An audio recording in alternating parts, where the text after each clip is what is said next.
Hello friends, welcome to CGPSC knowledge hub. मेरा नाम है गौरव। चलिए आज हम स्टार्ट करेंगे कंप्यूटर साइंस के डेमो लेक्चर 2 से, जिसमें हम limitations of computer, advantages and disadvantages of computer and applications of computer को कवर करते चलेंगे। ये आपके सीजीपीएससी सीजी व्यापक में जितने भी एग्जाम होते हैं उसके पॉइंट ऑफ व्यू से इंपॉर्टेंट कोर्स हमने लॉन्च किया है। इसमें इसी की सीरीज में डेमो लेक्चर 2 है, स्टार्ट करते हैं। अगर इस कोर्स की अगर बात करें तो कंप्यूटर साइंस ऑनलाइन कोर्स, इसमें आपको live classes, PDF note, lecture wise quiz, test series, recorded video देखने को मिल जाएगी। इसमें ज़्यादा जानकारी के लिए सबसे पहले इसमें हमारे ऐप सीजीपीएससी नॉलेज हब को इसमें ज़रूर डाउनलोड करें। इस कोर्स की अगर बात करें तो सबसे पहले आप हमारे ऐप में जाइएगा, कोर्स सेक्शन में जाइए, उसमें आपको computer science classes for CG Vyapam आपको देखने को मिल जाएगा। उसमें बाई नाउ, डिटेल और डेमो आपको देखने को मिल जाएगा। डिटेल में क्लिक करके इसके कोर्स के बारे में जितनी भी डिटेल्स हैं उसके रिगार्डिंग आप उसको देख सकते हैं। बाई नाउ में क्लिक करके ऑनलाइन पेमेंट को इनिशिएट करिएगा, आपको कोर्स का फुल एक्सेस मिल जाएगा। स्टार्ट करते हैं आज के टॉपिक से। पहला टॉपिक है लिमिटेशंस ऑफ कंप्यूटर, मतलब कंप्यूटर की सीमाएं। इसको देखते हैं। सबसे पहले कंप्यूटर एक मशीन है जिसे अपना कार्य करने के लिए हम इंसानों पर निर्भर रहना पड़ता है, और जब तक इसे कोई निर्देश पृष्ठ नहीं दिया जाता यह कोई परिणाम उत्पादित नहीं कर सकता। ये पॉइंट को समझिएगा। कंप्यूटर एक देखा जाए तो एक मशीन है। अब वो एक मशीन है, अब मशीन वो कार्य कैसे करेगा? जब तक हम लोग कोई उसको इंस्ट्रक्शन नहीं देंगे तब तक वो एज एन आउटपुट नहीं देगा।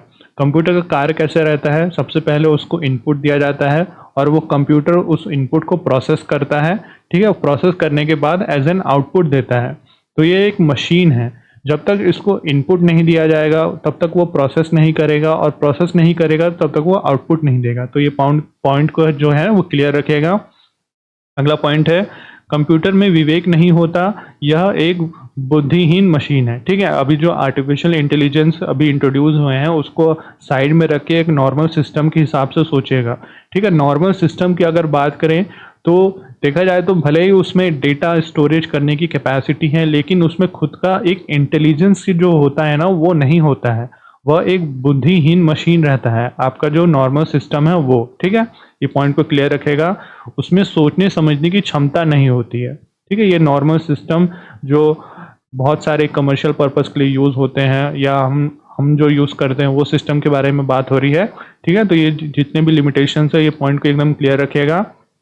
आगे देखते हैं। वर्तमान समय में आर्टिफिशियल इंटेलिजेंस के अगर उसके बारे में अगर बात करें, उसके द्वारा कंप्यूटर को सोचने समझने और तर्क करने की क्षमता विकसित की जा रही है। आर्टिफिशियल इंटेलिजेंस के बारे में आप सुनते होंगे, जैसे जस्ट फॉर एग्जांपल ले लीजिए चैट जीपीटी, आप उसके बारे में सुने होंगे। ये एक आर्टिफिशियल इंटेलिजेंस है। जैसे मान लीजिए आपके मन में कोई क्वेश्चन है जिसका आपको उसके रिगार्डिंग डाउट है, अगर उस डाउट को आप उसमें फीड करेंगे तो वो जो आर्टिफिशियल इंटेलिजेंस है जितने भी उसके सोर्सेस हैं वहाँ से जितने भी रिसर्च पेपर हैं उसको खंगालेगा और आपको एक परफेक्ट आंसर देता है। ठीक है, तो एक प्रकार का वो आर्टिफिशियल इंटेलिजेंस है आपका चैट जीपीटी। तो ये जितने भी हैं वो कंप्यूटर की देखा जाए तो लिमिटेशंस हैं, लेकिन अभी हम जितने विकसित हो गए हैं उसमें हम आर्टिफिशियल इंटेलिजेंस का यूज़ कर पा रहे हैं अपने जितने भी वो कार्य हैं वो करने के लिए। और कंप्यूटर को यूज़ करने के लिए एक साफ़ सुथरे वातावरण की ज़रूरत पड़ती है। ठीक है, धूल भरे या बहुत ही डस्टी इन्वायरमेंट में कंप्यूटर के परफॉर्मेंस डाउन होता है, क्योंकि देखा जाए तो धूल भरी जगहों में इसके जो कार्य क्षमता है वो प्रभावित होती है और यह कार्य करना बंद भी कर सकता है। और धूल भरे क्षेत्रों में देखा जाए तो कंप्यूटर का जो परफॉर्मेंस है वो डाउन क्यों होता है? सबसे पहले इसका मेन कारण है जो धूल भरा जो मान लो डस्टी इन्वायरमेंट है कहीं, उसके कारण एयर फ्लो जो है ना वो डिस्टर्ब होता है। एयर फ्लो जहाँ डिस्टर्ब हुआ, कंप्यूटर का कूलिंग सिस्टम है ना वो ठीक से काम नहीं करेगा, और जहाँ कंप्यूटर ठीक से कूल नहीं होगा तब तक उसकी परफॉर्मेंस वो डाउन हो जाएगी।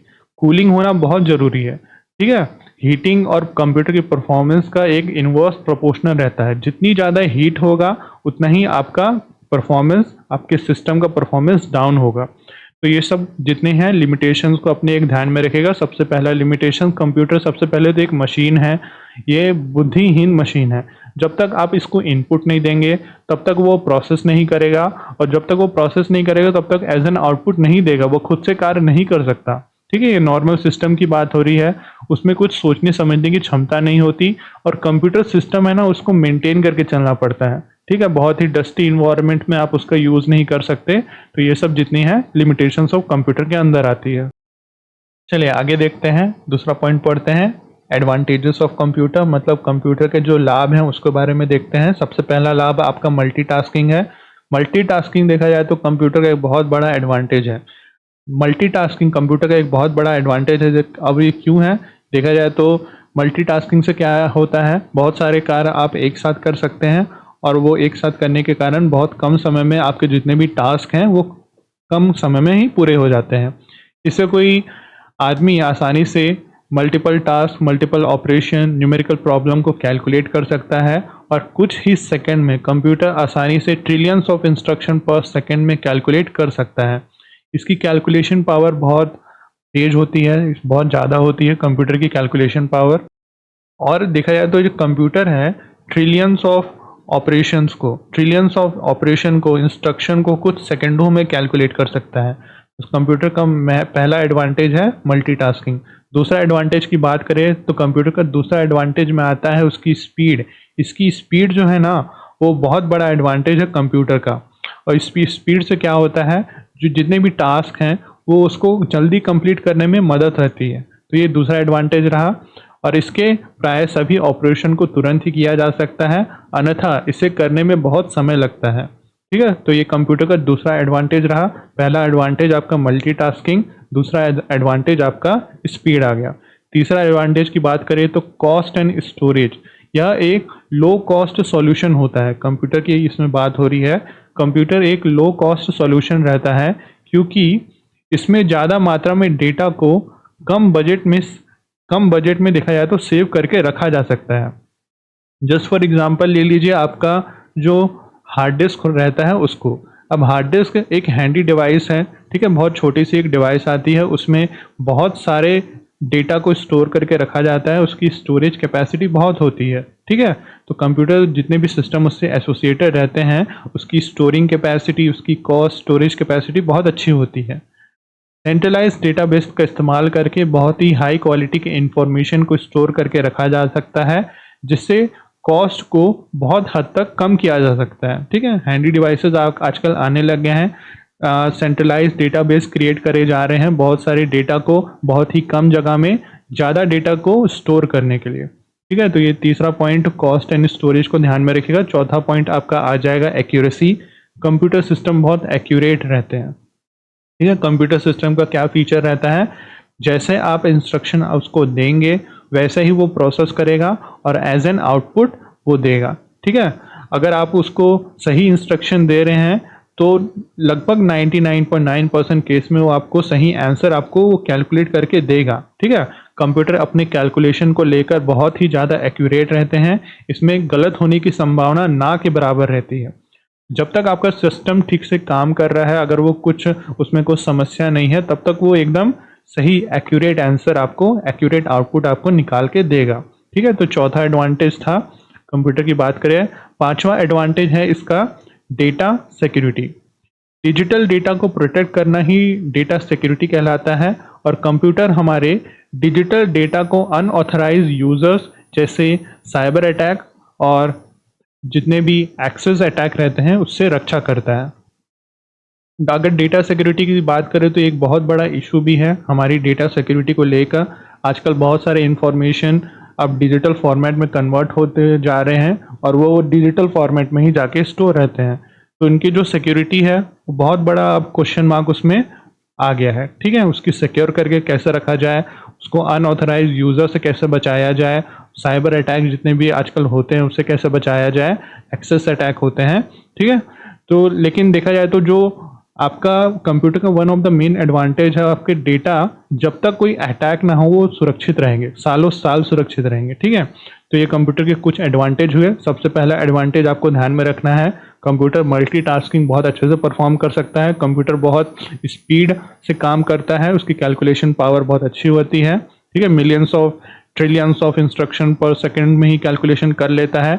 उसकी देखा जाए तो कॉस्ट और स्टोरेज कॉस्ट बहुत कम रहती है और वो बहुत एक्यूरेट डिवाइस है। पांचवा आपका एडवांटेज निकल के आ जाएगा डेटा सिक्योरिटी का। ठीक है, तो ये वन ऑफ द बहुत सारे एडवांटेजेस हैं कंप्यूटर के। चलिए, वैसे ही आगे देख लेते हैं हम जितने भी डिसएडवांटेज है कंप्यूटर की जितनी भी हानियां हैं उस पर एक बार नज़र डाल लेते हैं। सबसे पहला हानि आपका निकल के आएगा वायरस एंड हैकिंग अटैक। ठीक है, ये तो एकदम कंप्यूटर वायरस और हैकिंग अटैक से एकदम उसको खतरा रहता है। वायरस की अगर बात करें तो वायरस एक डिस्ट्रक्टिव प्रोग्राम होता है और हैकिंग क्या होता है, हैकिंग उस अनऑथराइज एक्सेस को कहा जाता है जिसमें ओनर को उसके बारे में पता नहीं लगता है। वायरस क्या करता है, सबसे पहले पूरे कंप्यूटर सिस्टम के जितने भी प्रोग्राम है उसको अफेक्ट करना वो स्टार्ट कर देगा। ठीक है, तो वायरस का अगर अटैक रहता है तो जितने भी आपकी प्रोग्राम फाइल्स है वो थोड़ी अफेक्ट होने स्टार्ट हो जाएगी। और हैकिंग से क्या होता है, हैकिंग वही होता है अगर कोई यूज़र है उसका एक कंप्यूटर सिस्टम है उसमें उसको अनऑथराइज एक्सेस उसमें हो रहा है बिना उसकी जानकारी के, उसको हैकिंग बोला जाता है। तो कंप्यूटर वायरस और हैकिंग अटैक से उसको हमेशा खतरा रहता है, उसको वो प्रोन रहते हैं कंप्यूटर सिस्टम उसके। और इस वायरस को आसानी से ईमेल अटैचमेंट के द्वारा फैलाया जा सकता है। कभी भी यूएसबी यूनिवर्सल सीरियल बस उसका इस्तेमाल करके या किसी इन्फेक्टेड वेबसाइट से इन्हें कंप्यूटर तक पहुंचाया जा सकता है। देखा जाए तो आजकल virus attack, hacking attack, unauthorised access attack ये सब बहुत कॉमन हो गए हैं। बहुत बार आपका न्यूज़ में भी इसको सुनने को मिल ही जाता होगा। ठीक है, वहीं एक बार अगर कंप्यूटर तक अगर ये पहुंच जाते हैं, अगर वायरस की बात हो रही है, मैलवेयर की बात हो रही है, अगर ये कंप्यूटर सिस्टम तक पहुंच जाते हैं तो पूरे कंप्यूटर को बर्बाद करके भी रख सकते हैं। ठीक है, तो ये पॉइंट को ध्यान में रखिएगा। एक पहला डिसएडवांटेज निकल के आ रहा है आपका वायरस एंड हैकिंग अटैक। दूसरे की बात करें तो ऑनलाइन साइबर क्राइम। आजकल ऑनलाइन साइबर क्राइम बहुत बढ़ गए हैं, जैसे ही बहुत सारे कंप्यूटर डिवाइसेस आपके हैंड में आ गए हैं, सोशल मीडिया में लोग ज़्यादा एक्टिव होने लगे हैं, उसके कारण बहुत सारे ऑनलाइन साइबर क्राइम भी बढ़ गए हैं। इससे ऑनलाइन साइबर क्राइम को करने के लिए कंप्यूटर और उसके नेटवर्क का इस्तेमाल किया जाता है। साइबर स्टॉकिंग के बारे में आपने सुना होगा, आइडेंटिटी थेफ्ट भी इन्हीं ऑनलाइन साइबर क्राइम्स के तहत आते हैं। अब देखो कंप्यूटर जो सिस्टम है, जैसे जस्ट फॉर एग्जांपल ले लीजिए आपका मोबाइल डिवाइस। आजकल मोबाइल डिवाइसेस का रीच सभी लोगों के पास हो गया है, तो आजकल लोग सोशल मीडिया पे जो बहुत ज़्यादा एक्टिव रह रहे हैं, उसके कारण क्या रहता है, ऑनलाइन साइबर क्राइम भी बढ़ते जा रहे हैं। साइबर स्टॉकिंग के बारे में सुना होगा। साइबर स्टॉकिंग क्या होता है, अगर आपको साइबर स्टॉकिंग उसको बोलते हैं अगर आप ऑनलाइन हो। ठीक है, ऑनलाइन में आपको कोई अगर जानबूझ के फॉलो कर रहा है, आपको किसी भी प्रकार का थ्रेटन कर रहा है, ठीक है, आपकी आइडेंटिटी से थोड़ा छेड़छाड़ कर रहा है, उसको साइबर स्टॉकिंग बोलते हैं। और वो आपके मर्जी के बिना कर रहा है, ठीक है, तो उसको साइबर स्टॉकिंग में आ जाएगा। उसके बाद आपका आइडेंटिटी थेफ्ट की बात की जाए तो इसमें क्या होता है, आपकी जितने भी पर्सनल डिटेल हैं उसको चोरी कर लिया जाता है। पर्सनल डिटेल जैसे मान लीजिए आपका आधार नंबर क्या है, पैन नंबर क्या है, बैंक है, आपकी फ़ोटो, ईमेल आईडी, जितने भी आपके पर्सनल डिटेल हैं, ये आपको उसको खतरा आ जाता है आइडेंटिटी थेफ्ट में। ठीक है, तो ये सब जितने भी हैं ऑनलाइन साइबर क्राइम्स के अंदर आते हैं। तीसरा अगर पकड़ के चले तो एम्प्लॉयमेंट अपॉर्चुनिटी में घटौती हुई है कंप्यूटर सिस्टम के कारण। कंप्यूटर एक साथ बहुत से कार्य को करने की क्षमता रखता है, सक्षम होता है बहुत सारे कार्य को करने के लिए, इसलिए एम्प्लॉयमेंट अपॉर्चुनिटी को बहुत नुकसान हुआ है। ठीक है, कंप्यूटर देखा जाए तो मल्टीटास्किंग उससे परफॉर्म किया जा सकता है। अब ये देखा जाए तो उसका एक एडवांटेज है, लेकिन इसके कारण क्या हुआ है, जो एम्प्लॉयमेंट अपॉर्चुनिटीज़ हैं, ठीक है, वो घटती जा रही है। अब बहुत सारे उद्योग जो धंधे हैं उसमें कंप्यूटर सिस्टम का उपयोग बढ़ गया है। अब इसके कारण क्या हुआ है, लेबर का डिमांड कम हो गया। अब जैसे ही लेबर का डिमांड कम हुआ तो भारत में जितने भी अनस्किल्ड लेबर हैं उनकी डिमांड कम हो गई, तो उसके कारण क्या है हुआ रहा है, आपकी एम्प्लॉयमेंट और जो अपॉर्चुनिटी है वो बहुत ही कम होती जा रही है। ठीक है, तो ये पॉइंट को ध्यान में रखिएगा।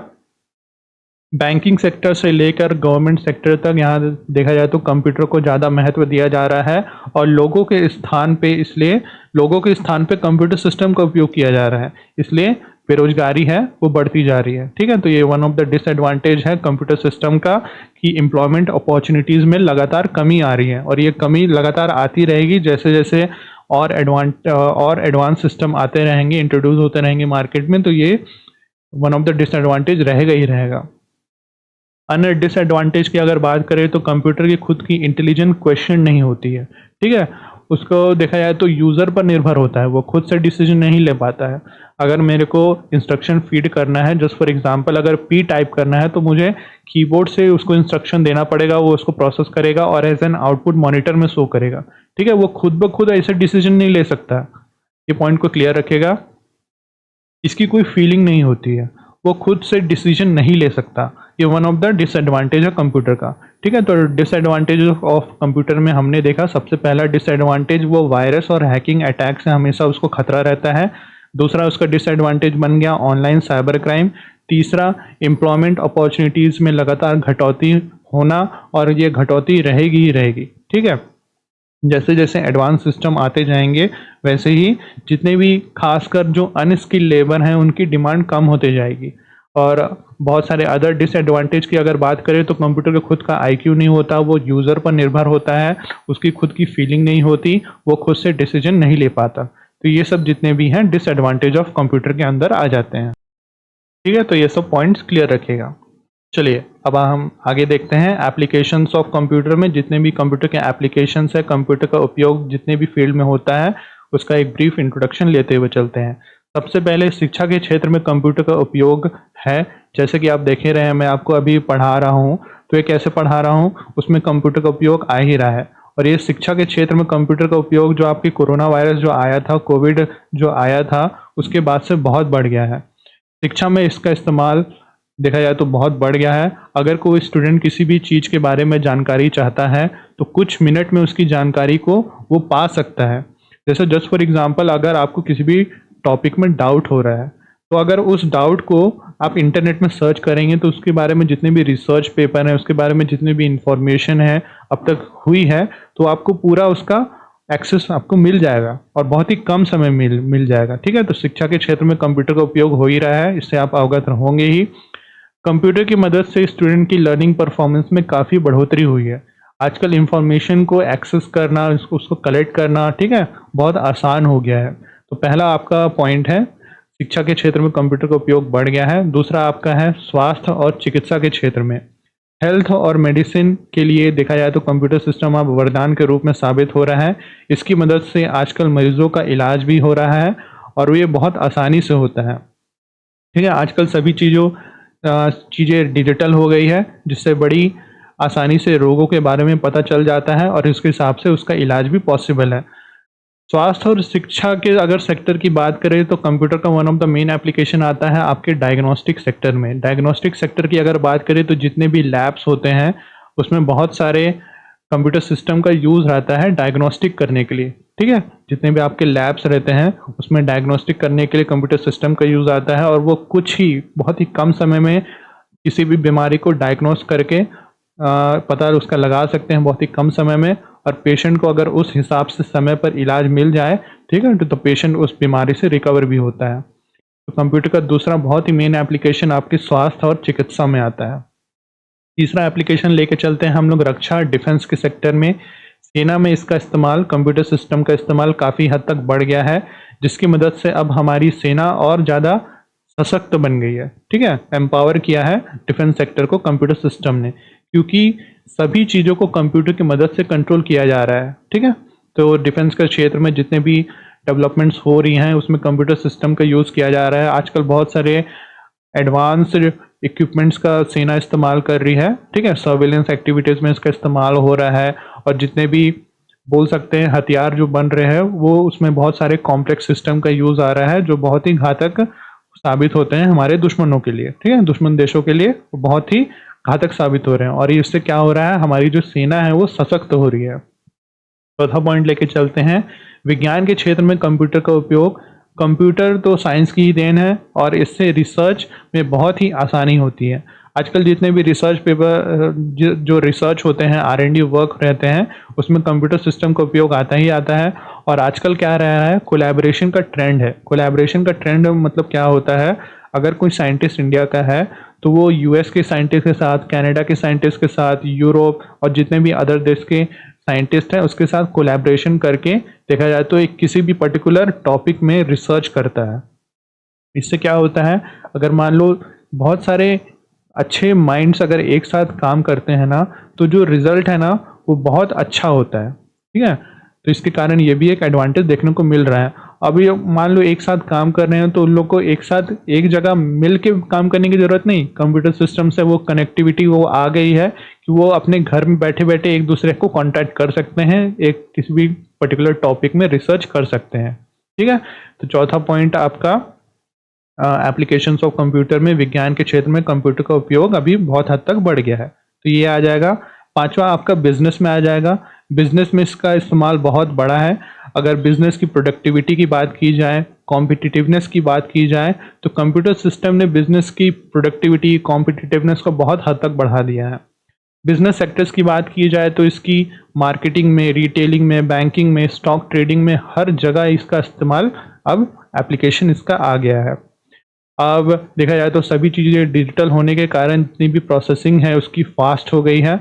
Cashless transaction is one of the main, देखा जाए तो बिजनेस का एक बोला जाता है, cash is the blood of any of the business. अब आपके कैशलेस ट्रांजैक्शन इंट्रोड्यूस हो गए हैं, तो जितने भी कैश का आदान प्रदान है, ठीक है, वो कम होते हुए आप जितने भी सिस्टम हो कैशलेस होते जा रहे हैं। ठीक है, तो कंप्यूटर सिस्टम ने इस पे बिजनेस के फील्ड में बहुत अच्छा खासा कंट्रीब्यूशन किया है। छठा आपका मनोरंजन का क्षेत्र, मतलब रिक्रिएशनल एंटरटेनमेंट का क्षेत्र। कंप्यूटर देखा जाए तो सिस्टम का एंटरटेनमेंट के क्षेत्र में बहुत ही महत्वपूर्ण योगदान है। जितने भी मूवीज़ हैं, स्पोर्ट्स हैं, आप उसको एक्सेस कर सकते हैं अपने डिवाइस पे, अपने घर बैठे बैठे। जैसे रेस्टोरेंट्स की बात हो गई, ठीक है, आप ऑनलाइन फूड ऑर्डरिंग भी आपका सिस्टम आ गया है। तो ये सब कैसे पॉसिबल हो पाया है?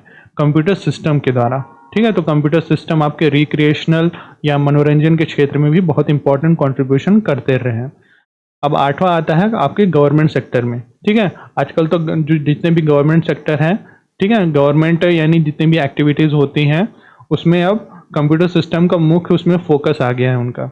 ई गवर्नेंस के बारे में आपने सुना होगा। ई गवर्नेंस में क्या होता है, जैसे जितने भी एडमिनिस्ट्रेटिव सर्विसेज हैं गवर्नमेंट जो दे रही है उसको अब वो डिजिटल फॉर्म में आपको पहुंचा रही है। ठीक है, इसका एप्लीकेशंस आपके ट्रैफिक सिग्नल्स में आपको जानते ही होंगे, उसमें उसका इस्तेमाल आता है। टूरिज्म सेक्टर को बढ़ावा देने के लिए, इंफॉर्मेशन एंड ब्रॉडकास्टिंग के लिए, एजुकेशन के लिए, एविएशन सेक्टर में, सभी जगह इसका इस्तेमाल देखा जाए तो बहुत काम को आसान कर दिया है। ठीक है, तो ये कंप्यूटर सिस्टम के कुछ एप्लीकेशंस हैं। और अन्य प्रयोगों के बारे में बात करें तो सबसे पहला है डेटा प्रोसेसिंग में। डेटा प्रोसेसिंग में मान लो आपका सेंसस हो रहा है, तो वो कैसा हो रहा है? पहले जो सेंसस होता था वो तो पूरा पेपर वर्क होता था, उसमें हर एक के घर में जाते थे, उसका नाम एंटर करते थे, फिर वो पेपर को बहुत ही देखा जाए तो उसको प्रोसेस करना पड़ता था, इसमें बहुत टाइम लगता था। लेकिन अब कंप्यूटर सिस्टम के इंट्रोड्यूस होने के बाद जो आपकी सेंसस एक्टिविटी है वो बहुत ही आसान हो गई है। ठीक है, आपका जितने भी विश्लेषण के कार्य होते हैं वो बहुत आसान हो गए हैं। परीक्षाओं के परिणाम के लिए इसका एप्लीकेशन का यूज़ आता है। ठीक है, तो ये चीज़ ध्यान में रखिएगा। शिक्षा के क्षेत्र में जैसे आपने डिजिटल लाइब्रेरी के बारे में सुना होगा। डिजिटल लाइब्रेरी में क्या होता है, लाइब्रेरी जैसे लाइब्रेरी में बहुत सारी बुक्स रखी जाती है, वैसे ही डिजिटल लाइब्रेरी में आपके डिवाइस में ही एक लाइब्रेरी क्रिएट कर दी जाती है और सभी बुक्स को ई बुक फॉर्म में रखा जा रहा है। तो इससे क्या हो रहा है, सबसे पहले पेपर कॉस्ट बच रही है आपकी, फिर आपकी स्पेस कॉस्ट, इंफ्रास्ट्रक्चर कॉस्ट, ये सभी जितनी भी लागत हैं जिसमें बहुत पैसा लगता है वो सब कम होती जा रही है धीरे धीरे। ठीक है, आपका रेलवे और वायुयान आरक्षण, जितनी भी टिकट बुकिंग होती है उसमें कंप्यूटर सिस्टम का एप्लीकेशन आ जाता है। बैंकिंग और फाइनेंस के क्षेत्र में कंप्यूटर सिस्टम का तो बहुत बड़ा योगदान है। आपका एटीएम ले लो, ऑनलाइन बैंकिंग ले लो, यूपीआई के बारे में आप सुनते होंगे। आजकल तो पासबुक एंट्री जो होती है ना, आपको पासबुक आपके डिवाइस में ही आपको एक्सेस में देखने को मिल जाता है। ठीक है, चेक पेमेंट हो गया, कैश काउंटिंग मशीन हो गया, तो ये सब कंप्यूटर के एप्लीकेशन में ही आते हैं।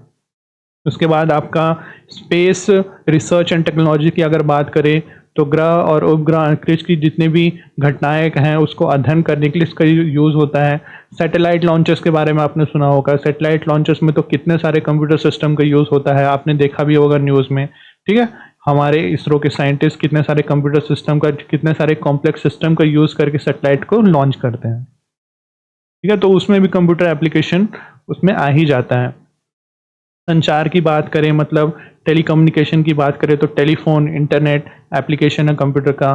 प्रकाशन, ठीक है, जितने भी प्रकाशन होते हैं, समाचार पत्र के जितनी भी पब्लिशिंग होती है उसमें कंप्यूटर का इस्तेमाल आ ही गया है। आजकल तो ई पेपर्स आना स्टार्ट हो गए हैं। ई पेपर्स आपका पेपर की कॉस्ट घटा दे रहा है, ठीक है। उसके बाद जितने भी प्रशासन है, प्रशासन मतलब एडमिनिस्ट्रेशन का फील्ड है, उसमें अब ई गवर्नेंस की बात की जा रही है। ई गवर्नेंस में क्या होता है, अब गवर्नमेंट जितने भी एडमिनिस्ट्रेशन सर्विसेज हैं वो आपको एज अ ई गवर्नेंस के माध्यम से पहुंचा रही है। जितनी भी सर्विसेज हैं, जैसे जस्ट फॉर एग्जांपल लीजिए, आपको आधार को अपडेट करना है, ठीक है, तो आपको आधार को सर्विस सेंटर में ले जाना पड़ता है और उस हिसाब से आप अपना अपडेट करा सकते हैं, ठीक है। तो पहले अगर अगर पहले की तुलना में अगर बात करें, तो पहले अगर ये सब मान लो सिस्टम इंट्रोड्यूस नहीं होता तो सब पेपर वर्क से चलता।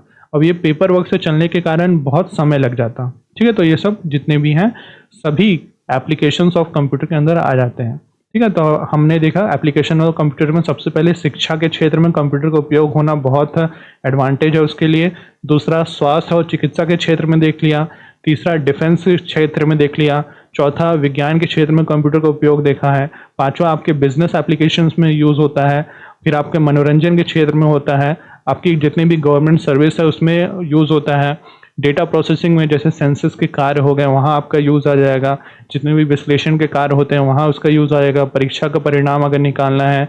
शिक्षा के क्षेत्र में रेलवे, वायु सेना, बैंकिंग, अंतरिक्ष, प्रौद्योगिकी, रिसर्च एंड टेक्नोलॉजी, संचार, प्रकाशन, प्रशासन, जितने भी सेक्टर हैं कंप्यूटर का एप्लीकेशन कहीं ना कहीं अब इसमें आ गया है, ठीक है। तो इसका बहुत वास्ट फील्ड हो गया है।